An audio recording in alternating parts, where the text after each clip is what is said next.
వైరాగ్య ప్రకరణము 6వ అధ్యాయము. విశ్వామిత్రుని రాక. విశ్వామిత్రుడు అనే మహర్షి ఉన్నారు. ఆయన ఒక సామాన్య రాజుగా జన్మించి స్వకీయ తపోధ్యానాది ప్రయత్నములచే బ్రహ్మర్షి అయ్యారు.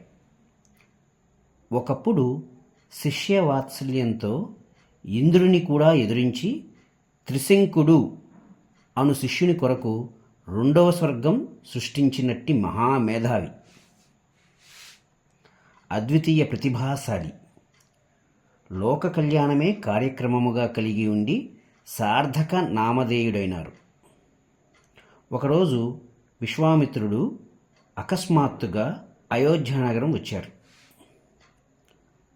రాజు ఆయనను సభకు ఆహ్వానించి అర్ఘ్యపాద్యాదులు సమర్పించి ఒక ఉన్నత ఆసనంపై కూర్చుండబెట్టారు. సభలోని ముఖ్యులంతా లేచి విశ్వామిత్రునికి సాష్టాంగ నమస్కారములు, ప్రదక్షిణలు సమర్పించారు. వశిష్ఠ విశ్వామిత్రులు ఇరువురు కుశల ప్రశ్నలతో పరస్పరం సంభాషించుకున్నారు. యథాతథంగా సభ ప్రారంభించబడింది. దశరథ మహారాజు వినయపూర్వకంగా సింహాసనము నుండి లేచి ఇట్లు పలికారు: ఓ విశ్వామిత్ర మహర్షి, లోక కళ్యాణమే జీవిత ధ్యేయంగా కలిగి ఉన్న మీకు ఇదే మా సుస్వాగతం. మానవునకు అమృతం లభిస్తే ఎట్లా ఉంటుంది? రోజుల తరబడి కరువు కాటకం ఆవహించినప్పుడు అనుకోకుండా ఒకరోజు కుంభపోత వర్షం కురిస్తే ఎంత ఆనందం! గుడ్డివాడికి చూపు రావటమో, కుంటివానికి కాళ్ళు రావటమో జరిగితే ఎంత సంతోషం! మీ రాక మాకు, మా ప్రజలకు అంత ఆనందం కలగజేస్తోంది. మేమంతా మీ దర్శనముచే పవిత్రులమయ్యాం. ఇచ్ఛా భయ క్రోధ రహితులకు మీ వంటి బ్రహ్మానంద స్వరూపులు మా పూర్వజన్మ సుకృతం చేతనే మా వంటి వారి వద్దకు వస్తారు. మీరు ఎందుకు వచ్చారో అది నెరవేర్చబడినట్లే భావించండి. నిస్సంకోచంగా ఆజ్ఞాపించండి. ఈ రాజసింహాసనమైనా సరే మీ పాదముల ముందు ఉంచడానికి నేను సిద్ధంగా ఉన్నాను. విశ్వామిత్రుడు ఆ మాటలకు సంతోషించి ఇట్లు పలికారు: ఓ రాజా, మీకు మీ రాజ్యమునకు శుభమగుగాక. నీ అతిథి మర్యాదలు నన్ను ఆనందింపచేస్తున్నాయి. నేను ఒక మహాయజ్ఞం తలబెట్టాను. అది నిర్విఘ్నంగా నిర్వహించగలిగితే లోకములకు శుభం చేకూరుతుంది. అయితే మేము యజ్ఞము ప్రారంభించి దేవతలను ఆహ్వానించినప్పుడల్లా కొందరు దానవులు వచ్చి యజ్ఞవాటికపై రక్తమాంసాలు కురిపిస్తున్నారు. మా ప్రయత్నాలన్నీ ధ్వంసమైపోతున్నాయి. మేము యాగదీక్షలో ఉన్నప్పుడు అత్యంత శాంత స్వభావులమై ఉంటాము కదా, అది వారు అవకాశంగా తీసుకుంటున్నారు. ఇప్పుడు అసలు విషయానికి వస్తాను. నీవు మా ఈ ప్రయత్నమును సఫలం చేయాలి.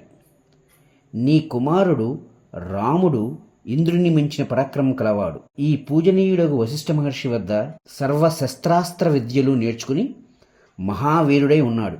మాకు ఆ రాముడు కావాలి. అతడు మాత్రమే మృగములను వేటాడే వేటగాని వలె ఆ రాక్షసులను మట్టు పెట్టగలడు. మా యజ్ఞం 10 రోజులు జరుగుతుంది. ఇక ఇప్పుడు ఎక్కువ సమయం వృధా కాకూడదు. అతి త్వరలో యజ్ఞం ప్రారంభించటానికి అన్నీ సిద్ధం చేసుకున్నాం. నీవు రాముని పరాక్రమం గురించి శంకించవలసిన పని లేదు. అతడు వేనవేలు రాక్షసులనైనా సరే క్షణంలో దునుమాడి నీకు కీర్తి తెచ్చిపెట్టగలడు. రాముణ్ణి నాకు అప్పగించిన మరుక్షణం మమ్ములను బాధిస్తున్న ఆ రాక్షసుల ఆయువు మూడినట్లే. మన రాముడు స్వయంగానే గొప్ప శక్తి సంపన్నుడు. పైగా నాచే రక్షింపబడగలడు. ఇక అనుమానం ఎందుకు? ఒకవేళ పుత్రవ్యామోహం చేత అన్నమాట తప్పుతావా? అది నీకు అర్హమైంది కాదు సుమా. ఇక్ష్వాకు వంశపు రాజులు ఇచ్చిన మాట తప్పుతారా? లేదు. ఇప్పుడు నీ ప్రత్యుత్తరం కోసం వేచి ఉన్నాను. దశరథుడు అదంతా విని అవాక్కయ్యాడు. కొద్ది క్షణములలో తేరుకొని 2 చేతులు జోడించి విశ్వామిత్రునితో ఇట్లా విన్నవించాడు: ఓ మహర్షి, అన్నీ తెలిసి కూడా నన్ను పరిహాసం చేస్తున్నారా? ఎన్నో ఏళ్ళు పరితపించిన తరువాత నాకీ పుత్రులు లేక కలిగారు. నా పంచ ప్రాణాలు రాముడి మీదే. అతనికి ఏమైనా అయితే నేను భరించగలనా? ఈ రాముడు ముక్కు పచ్చలారని పసిబాలుడు. ఇంతవరకు కల్పిత యుద్ధంలోనే గాని నిజమైన యుద్ధంలో ప్రవేశించి ఎరుగడు. మీకు తెలుసు, అది రాక్షసులతో యుద్ధం. నేను అక్షౌహిణి సైన్యంతో వచ్చి మీ యాగం రక్షిస్తాను. అయినా ఆ రాక్షసులెవరో మరి కాస్త వివరించి చెప్పండి. వారు ఎంతమంది? ఎట్టివారు?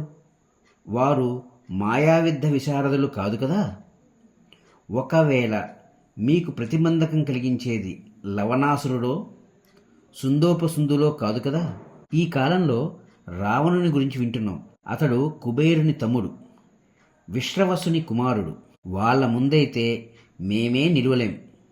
ఇక మా రాముడు ఎంతటివాడు చెప్పండి? ఇది ఈశ్వరేచ్ఛానుసారం కొందరు రాక్షసులు రాణించే కాలం. స్వామి, నన్ను క్షమించి అనుగ్రహించండి. పుత్రమమ్మకారంతో నేను ఇట్లా మాట్లాడుతున్నానంటారా? నిజమే. ఈ పుత్రుల కొరకు నేను ఎన్నో ఏళ్ళు తప్పించాను. మహాజ్ఞానులైన వారే పుత్రుల యోగక్షేమముల కొరకు పరితపిస్తూ ఉంటారు. సామాన్య మానవులమగు మేము ఎంతటి వారని చెప్పండి? అట్లుగాక బలాత్కారంగా నా పుత్రిని గొనిపోతానంటారా? మరుక్షణం నన్ను విగత జీవునిగా ఎంచండి.